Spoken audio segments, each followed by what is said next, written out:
certains garçons, mais aimer certaines choses de filles. Je trouve pas qu'on ait besoin de jouer un rôle, en fait, en tant que garçon ou en tant que fille. Ce qui est le plus important pour moi, je pense, dans mon apparence, c'est mes habits. Je mets toujours des habits confortables dans lesquels je suis confortable. Imaginez un lieu où les vœux sont exaucés.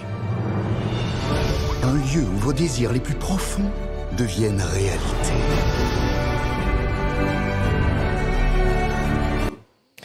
Perfect Days, le cinéaste allemand Wim Wenders s'expatrie à Tokyo. Les Petits Mâles, un documentaire pour sensibiliser aux inégalités et au sexisme.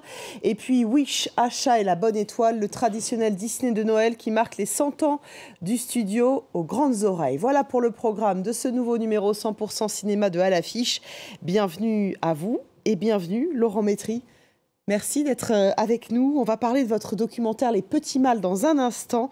Mais avant cela, Thomas Borez. Bonjour Thomas. Notre monsieur cinéma va nous parler du nouveau long métrage de Wim Wenders, Perfect Days, qui a été tourné au Japon et son acteur principal, on s'en souvient peut-être, a reçu le prix d'interprétation masculine au dernier festival de Cannes. Voilà, un prix amplement mérité pour Koji Yakucho, c'est son nom, il a 67 ans, c'est l'un des plus grands acteurs japonais vivants, vous l'avez sûrement vu déjà quelque part. C'est l'acteur muse de Kiyoshi Kurosawa, notamment, on l'a vu dans Tokyo Sonata, dans Kyo, dans Kairo.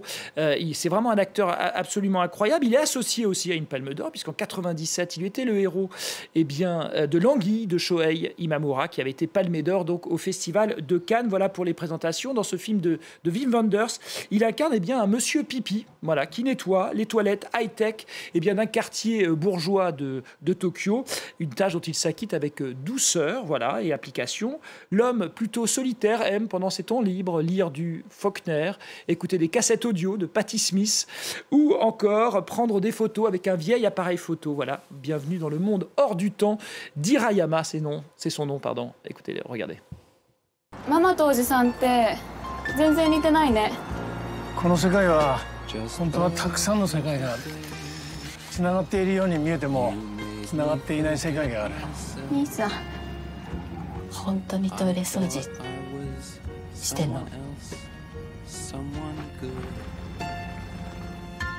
どうも。もう一度聞いてもいい？Oh, it's such a perfect day. I'm glad I spent it with you. Oh, such a perfect day. You just keep me hanging on. Qu'est-ce qui vous a touché dans ce road movie Tokyoite C'est la beauté du geste de Wenders qui signe un film d'une grande pureté émotionnelle et formelle. C'est ça qui est très beau, c'est qu'en fait ces deux gestes se rencontrent et la douceur, la zénitude qui émane de ce personnage qui est incarné donc par Koji Yakucho infuse dans toutes les strates du récit. D'un coup, dès qu'il y a un bouleversement émotionnel, ça prend une place incroyable. Vous savez, c'est la petite goutte d'eau dans le lac qui crée des ondes et ça c'est très beau. Wim Wenders, cinéaste allemand, l'homme notamment de Paris, Texas, Palme d'Or en 84 ou encore des ailes du désir. Il regarde ce Tokyo, ce personnage avec la distance du touriste, évidemment, mais aussi et surtout la précision du cinéaste. C'est ça qui est très beau dans ce film. Et puis, on entend Lou Reed. Ça fait du bien, ça fait toujours du bien, poétique et inspirant. On va parler maintenant de votre documentaire Les Petits Mâles, Laurent Métry, que vous signez avec votre compagne Camille Froidevaux-Métry. Et là aussi, c'est inspirant dans un autre registre. Vous avez choisi de donner la parole à des garçons âgés entre 7 et 18 ans et vous les interrogez sur leur rapport aux filles et au discours féministe. Ils sont souvent désarmants, on va le voir. Mais d'abord, Thomas va nous dire quelques mots sur vous. Oui, voilà, donc vous parliez de la campagne de Laurent Métry, et Camille Froidevaux-Métry, donc, qui est philosophe, philosophe féministe même, on la voit là à l'image, professeure de sciences politiques, elle effectue des recherches sur les mutations de la condition féminine. Voilà, vous avez déjà signé ensemble des films enquêtes, dont Les Mâles du siècle en 2021, sur l'évolution des masculinités à l'heure de l'après MeToo. Il y avait aussi la docu-fiction Dans la jungle en 2013, basée sur des entretiens où vous questionnez alors l'entre-soi masculin dans le monde politique. Ce geste donc se poursuit aujourd'hui donc avec Les Petits Mâles, dont on va regarder des images tout de suite pour en discuter avec vous juste après. Regardez. Tant qu'on respecte le corps de la femme, c'est un peu un art en soi, cette façon d'utiliser le corps féminin, cette façon de voir comment il marche, ça le met en valeur aussi. Pour moi, les films pornographiques, ça met absolument pas en valeur les femmes parce que ça devient des objets de consommation. S'il n'y avait pas le féminisme, il n'y aurait pas toute cette déconstruction de ce qu'on appelle la masculinité toxique. Du coup, dans la tête des personnes qui ne connaissent pas la transidentité, un homme ne peut pas devenir une femme.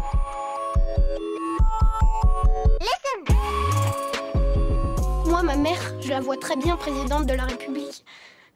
Bon, elle se présente pas, elle veut pas être présidente, mais par exemple, je la verrais bien. Une fille dans la cour que je croise, que j'aime pas, je la verrais pas. Génial. Comment est née l'idée de ce film, Laurent Métry ? Alors, ce film est né parce que nous avions fait les Mâles du siècle il y a quelques années, en 2020 exactement, 2021, et on était un peu déçus de voir que les vingtenaires ou les trentenaires étaient un peu dans l'effort encore par rapport à toutes ces questions autour de la déconstruction, on va dire, tout ça, de ces thèmes féministes. Donc on s'est dit, j'ai eu l'idée de descendre un peu en génération et d'aller voir si, avec des enfants de 7 à 18 ans, si on aurait peut-être une génération d'hommes féministes dans les années à venir.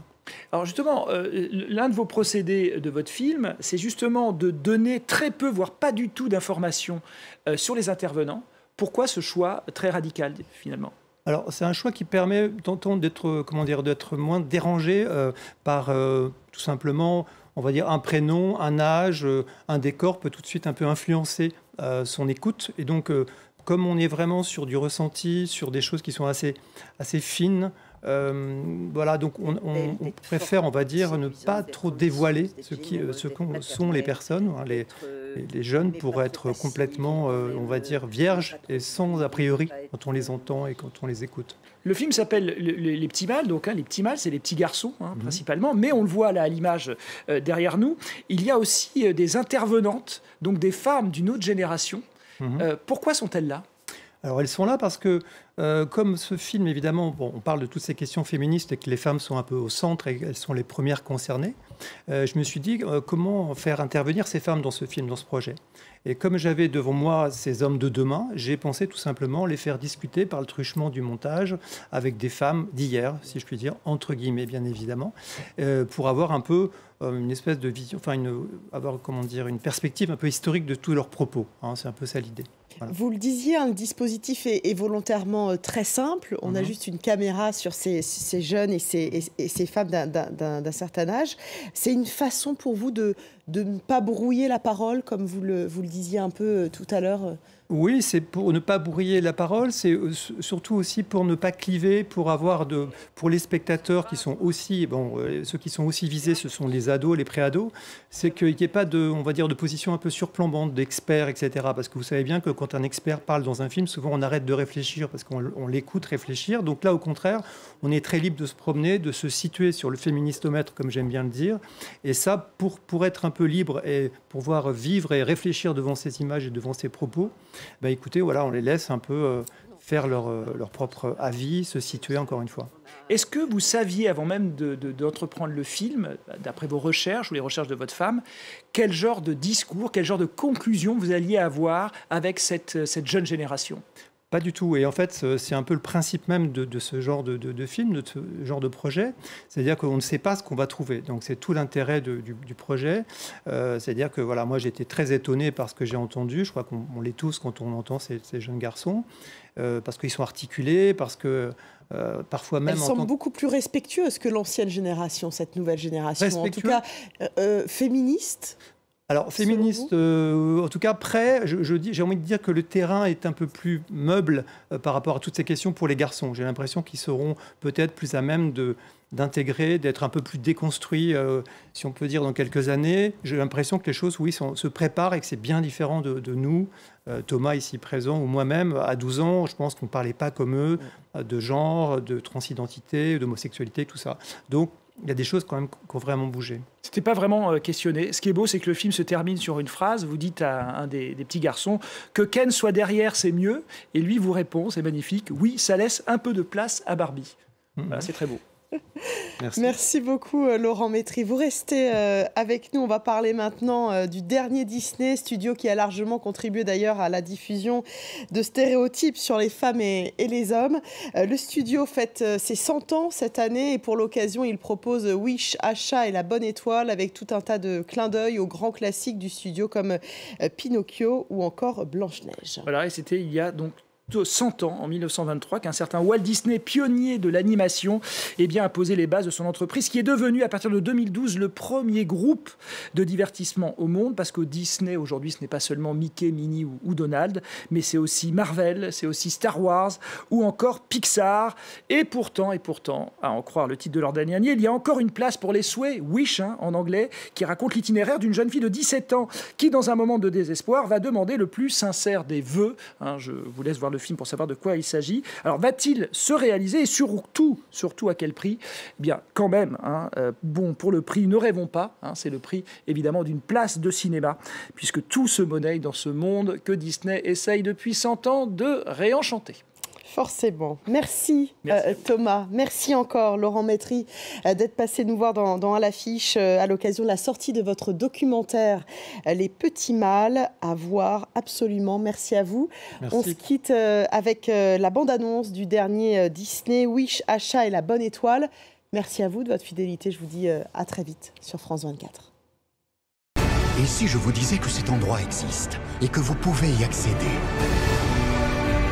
Il suffit pour cela de confier votre vœu à moi.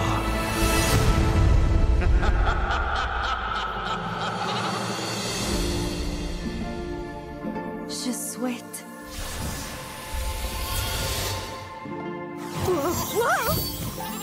Mais qu'est-ce que c'est ?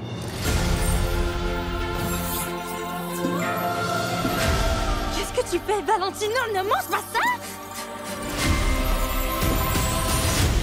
Ça marche pas. La magie, c'est pour aujourd'hui ou pour demain? Oh, je parle. Moi, je parle. Ah, et en plus, j'ai une voix de velours.